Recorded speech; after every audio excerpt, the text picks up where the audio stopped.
Hello everyone, Assalamualaikum. I'm Dr. Malisa Ami. I'm the consultant ophthalmologist that is an eye specialist and eye surgeon at the Sunway Specialist Center, Damansara. Today is our live FB session talking about vision monitoring from home, what, when and how. This is actually a Facebook live session running concurrently on our Sunway Specialist Center Damansara Facebook page as well as the Sunway Eye Center. I have received a few questions and have compiled them and I'll answer them accordingly. But feel free to type in any questions or comments during our live FB session today. I hope everyone is well and staying safe at home. It is quite a trying time now. With the current condition, it's unprecedented times, but at the same time, we should also still, keep ourselves healthy as well as our eye health and monitor it and seek treatment whenever it's required. So let me start with the first question from a viewer. How can I check my vision at home? So you can check vision, two types of vision, the distance vision as well as near vision. So to do it simply at home, you can look at something that's far away, that is printed, either it's letters or numbers. But what you have to do to monitor the eye vision is to check each eye in turn. And how it's done is to cover one eye with the palm of your hand. Make a cup of it and palm of your hand, not through the fingers because you can peek through, but make like a cup of the palm and put it over the eye. You shouldn't put any pressure on the eye because whenever you want to test that eye, then the vision might be affected because you have pressed on the eye. Okay, when you do that is you should be able to see that the letters and the numbers are clear. Another way of doing it is whenever you're watching television, whenever you see the subtitles, you check your vision one eye at a time and see whether you can see it clearly. Also check your near vision by using a book or newspapers, and again check one eye at a time and making sure that you can see the letters clearly.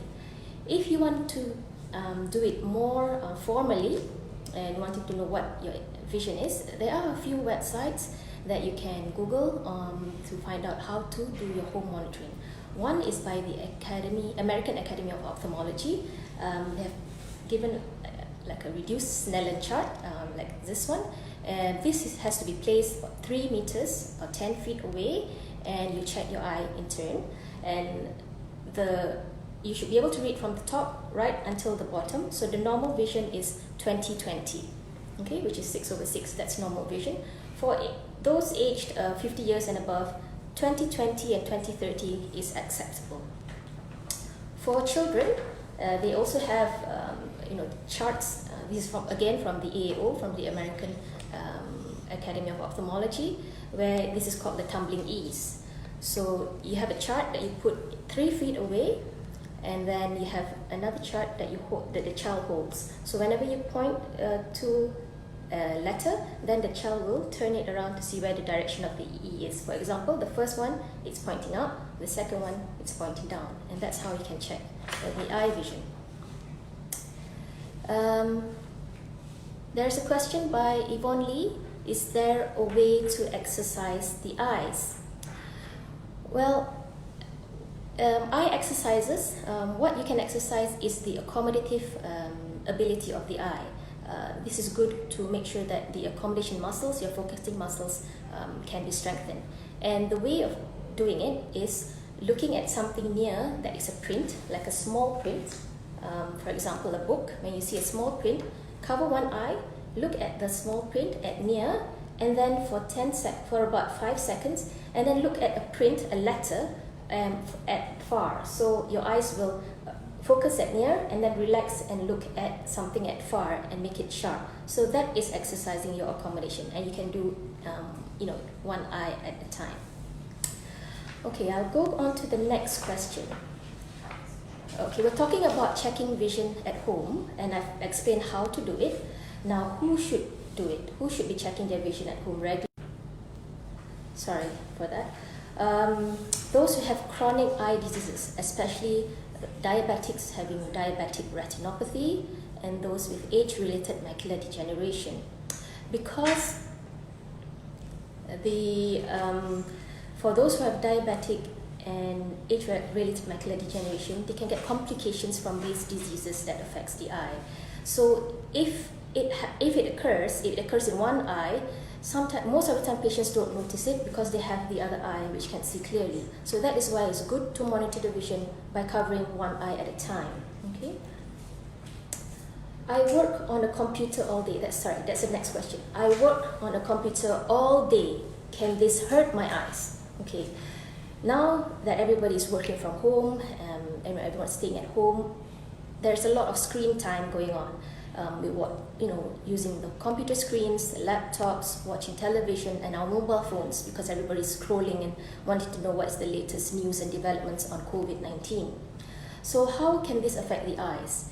Whenever we look at something near, we use our focusing muscles, we do a lot of accommodation, then it can strain the eyes. We call it a digital eye strain.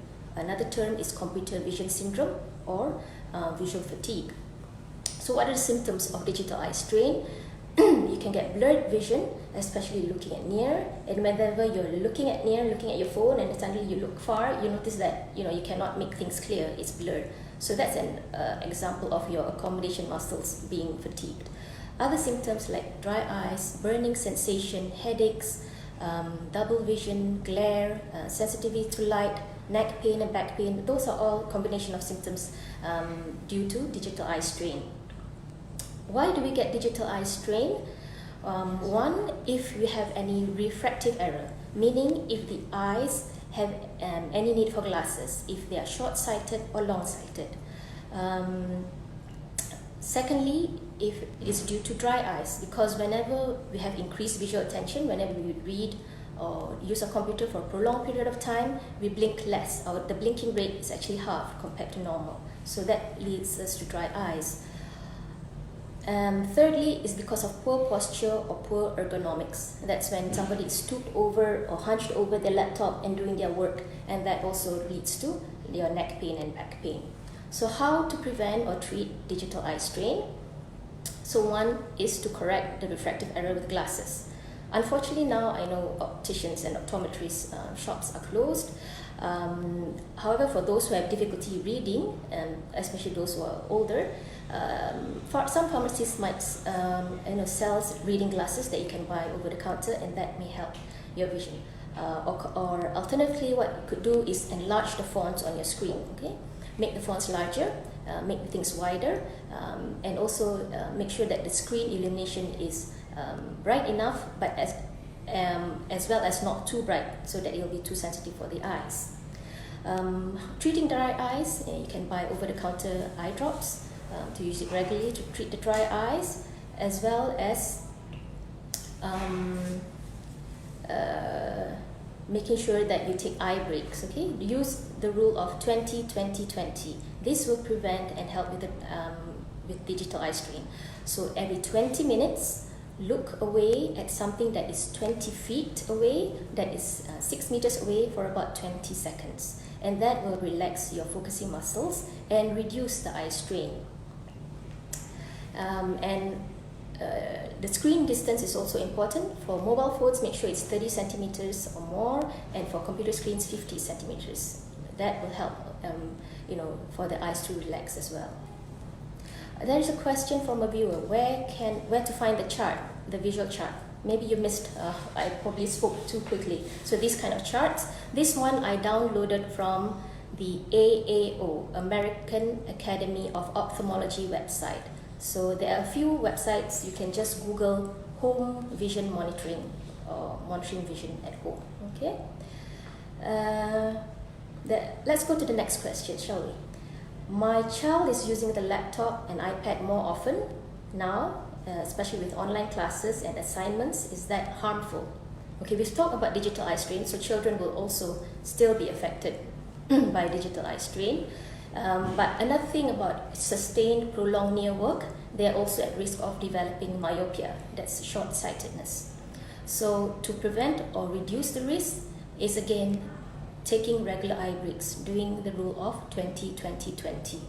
Also, for children, studies have shown that sunlight exposure reduces the risk of myopia. So if you can, slot in some exercise time or outdoor time for your children during this movement control order. So at least about 1 hour a day if possible. I'm just going to see if there's any way. Okay, we talked about exercising the eyes. How do I protect my eyes from computer screen by Chiu Yong? Okay. Again, that's taking the regular eye breaks, making sure the illumination of the screen is not too bright nor too dim, so that it will be comfortable to the eyes. Some people are worried thinking, is the blue light from screens harmful to the eye? Blue light is a very short wavelength. In studies in animals, if you read about blue light, whether it's harmful, in animals in labs, prolonged exposure to blue light can damage the retina. However, those studies uses quite a strong and a high intensity of blue light. The blue light that is emitted from your screen, from your mobile phone, your computer screen, is actually quite low. And studies looking at using a computer screen with blue light actually does not show there is any lasting harmful effect at the moment. So even the American Academy of Ophthalmology does not recommend that you wear any special eyeglasses when you're using a computer screen, but just doing the regular eye breaks and making sure the illumination and the distance from the screen. Okay. Another question says, will reading in dim light hurt the eyes? Again, this can cause digital eye strain because of if it's very bright, the screen is very bright and the surrounding light is too dim, it actually causes a bit of a strain. So what you can do is you can put the blue filter on your screen if you're using it at night, as well as reduce a bit of the illumination to the level that it's comfortable for your eyes to see. It's actually still good to have some light on, and I wouldn't really advise reading something in the dark. For children, this actually as well, some studies say that it might cause myopia. Another thing about using the screens at night, it can affect your sleep cycle because the blue light affects the circadian rhythm of the body. It suppresses the hormones that help you sleep, the serotonin. Hence, it might affect your quality of sleep. So you should avoid using screens about an hour or 2 hours before you go to sleep. Okay. There's a question about how would you advise eye care by Umi Muhammad. How would you advise eye care for children during this MCO period when they have to continue looking at screen for online lessons? I think I answered this earlier on, saying that the distance from the screen is important, maintaining that, good posture, taking regular eye breaks. As well as balancing out with exercise and sunlight exposure, going outdoors if possible. I hope that answers your questions. Okay, let me go to, I think there's another query about several cases of binocular diplopia during MCO, what they need to do reduce symptoms. Okay. In case of binocular diplopia, diplopia is seeing double. Okay, when you see an image, so when you see an object, you don't see one of the object, you see two of it, either side by side or overlapping. There are a few causes of diplopia, but I think what most likely could be during this MCO, because everybody is using a lot of computer screen and accommodating a lot, near prolonged and intense near work. It can be due to the problems with accommodation, or in some patients who have underlying squints, what we call a latent squint. This can become decompensated whenever the eyes are tired. Okay, so if anybody has an intermittent exotropia, if having eye strain, it can decompensate the eye and causing the eyes to not be straight together, and you can get diplopia. However, this is usually intermittent, so that's a reassuring thing. However, if it's a constant diplopia, if seeing double constantly, and if there's any other symptoms like droopy eyelid, the eye is not, one eye is not moving normally, that is something else. It could be due to abnormal innervation of the muscles, and that you have to attend an eye specialist to find out what it is. It could be, due to a stroke to the eye or any other causes. So that is something that is more urgent and needs to be seen. Okay.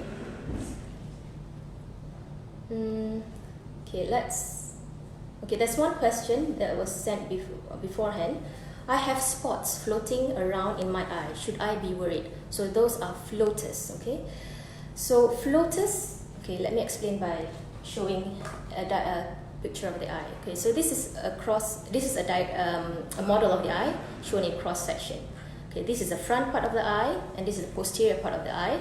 The posterior part of the eye has a gel that fills this whole space. In young, the gel is solid and does not cause any problem. However, as we grow older, the gel can liquefy and it can become detached. It comes away from the retina. So whenever the gel detaches, we term this as posterior vitreous detachment. When the gel detaches and then condenses, it can form like a floater. Because you can imagine, this is your retina that sees, and there's something inside that's floating about. So that's why you see the floaters. So posterior vitreous detachment is not harmful on its own, but what you should do, if you do get floaters, you have to cover the other eye that doesn't have the floaters and check, is your peripheral vision affected? If you see like a curtain blocking any part of your peripheral vision and you have flashes with it, flashes of light, then you must get it seen urgently, because sometimes posterior vitreous detachment can cause a retinal tear.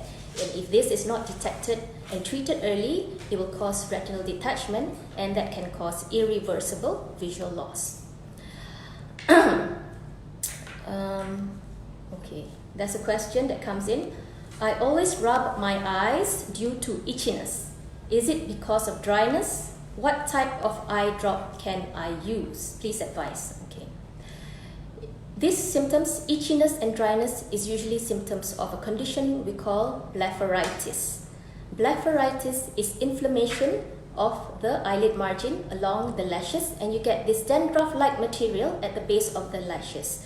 This dandruff-like material accumulates and it blocks the oily glands of the eyelashes, of the eyelid margin, which contributes to the tear film. If your tears is deficient of its oily component, it evaporates too quickly, leaving you with a dry eyes. Okay, so that's why you get dryness and you get the itchiness because of the inflammation and the dandruff material along the lid margins. So the treatment for that is warm compresses and scrubbing the lid margin and the base of the lashes with a solution, just boiled water that has cooled down, a cup of it, with 3 to 5 drops of baby shampoo. Because you need some detergent to remove the oil. However, baby shampoo is not tearful to the eye, so that's more comfortable. So you take a cotton bud and swirl in this mixture, and then rub along the base of the lashes, top and bottom. Do that twice a day, and also use some eye drops, the artificial eye drops that you can buy the pharmacy, and that will help with your itchiness and dryness. Talking about eye drops for dry eyes, things like eye mo, eye glow, there are certain drops that has preservatives. If these normal drops comes in bottles, the maximum usage of it is only 4 times a day. If you need to use the eye drops more frequently because your eyes are more dry, then you should buy preservative-free artificial tears. Then this can be used every hour, every 2 hours, as often as you need. Okay.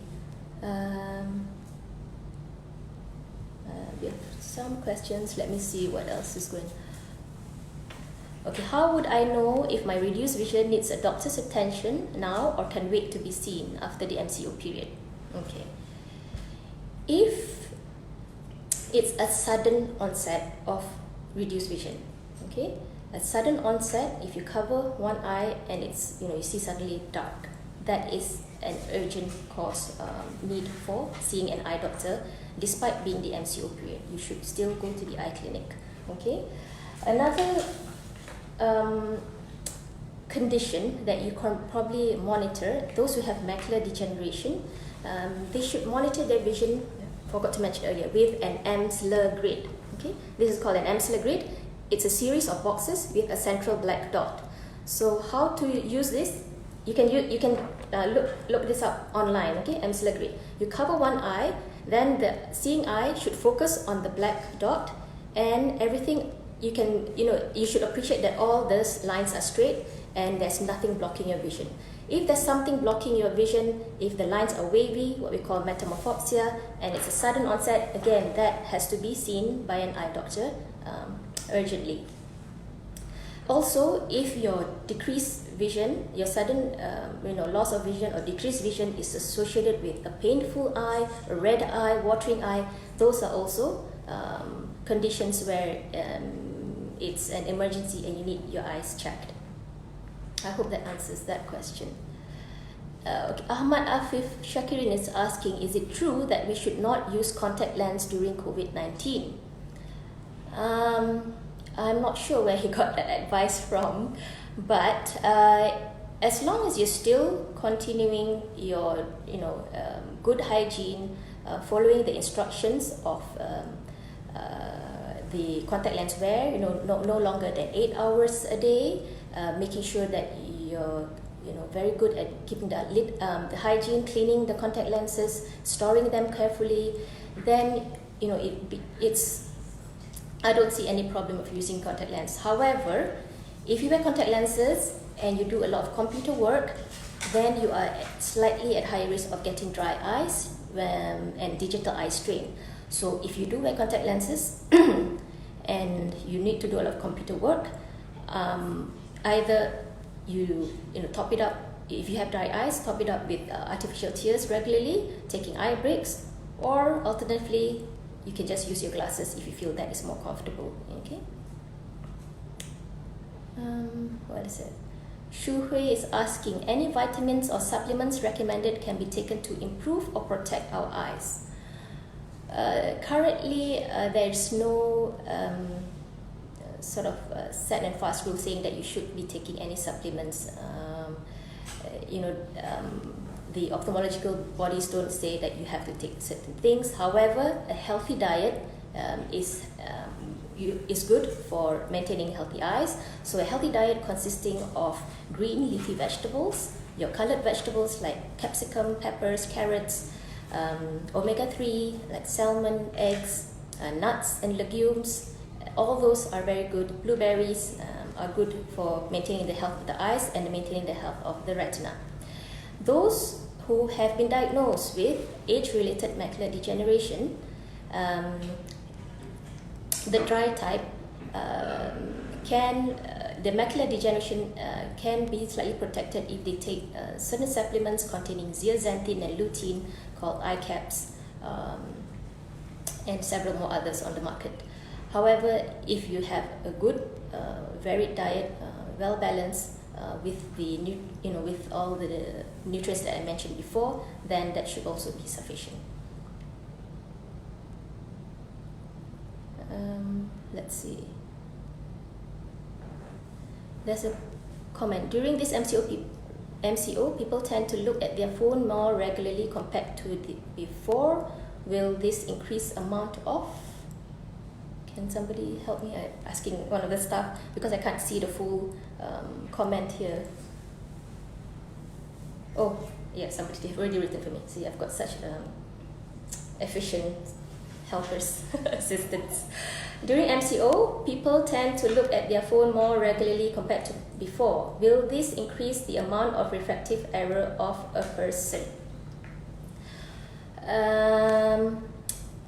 For children who are myopic, for young adults who are myopic, those who are short-sighted, prolonged intense near work using the computer, reading, mobile phones can increase their power over time. So that's why taking the eye breaks following the 20-20-20 rule is important. For older people, they'll get more eye strain, and I've already explained earlier how to prevent it and to improve it. Okay, I hope that answers your question, Encik Shahrul Nizam. Okay, that's another question. My husband and I both wear glasses. Is our child likely to inherit our need for glasses? Okay, if these glasses are for myopia, again for short-sightedness, yes. One of the risk factor for a child to develop myopia is if their parents is family history. If their parents have myopia, if one parent has myopia, the risk is increased. If both parents have myopia, then it's more. It's not just doubly; it's an exponential increase. Okay, increment in the risk of myopia. So what should you do? If your child is aged 5 years and above, then they should at least get their eyes checked and tested for their distance vision and monitored if they have myopia. So that should, I would advise that you would attend an ophthalmologist who is familiar with dealing with myopia, especially in young children, because myopia in young children can become pathological because myopia increases as the eyeball grows. So when children grow up, as children grows, their eyeball will grow, so the power of myopia will increase. So it's important to detect it early, monitor it, and treat it and intervene whenever it's necessary. Okay, I hope that answers that question. My child often wakes up with her eyes red in the morning, but the redness goes off after some time. Should I be worried? Okay, this is quite a general comment. It's hard to give a full advice without knowing other symptoms or without knowing further history. But if it's just if it's just red eyes and it recovers, there's no eyelid swelling, doesn't complain of there's no tearing, there's no watering, no discharge, no problems with vision, and it's intermittent on and off, then it doesn't sound like it's something that needs urgent consultation. But if you're worried whenever the MCO period is over, then you might want to have your child to be seen by an ophthalmologist to see if there's any other problems. I hope that answers that question. This one, is it? Okay, the contact lens one I think we've answered about whether wearing contact lens. Okay, is it urgent to see a doctor if I see one small bright dot appears at peripheral of my vision? Okay, this again is I need to have further history. If it's just one small bright dot that goes on and off, that's intermittent, that's not blocking your vision in the sense that your vision is still clear, you still can see beyond it.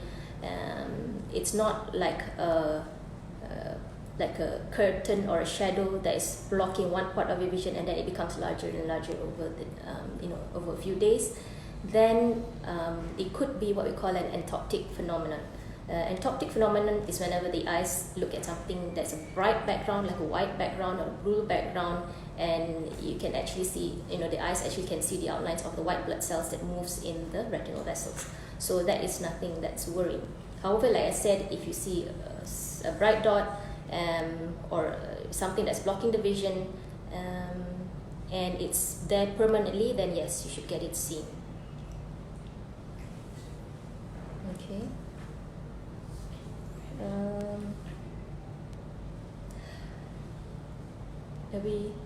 I think.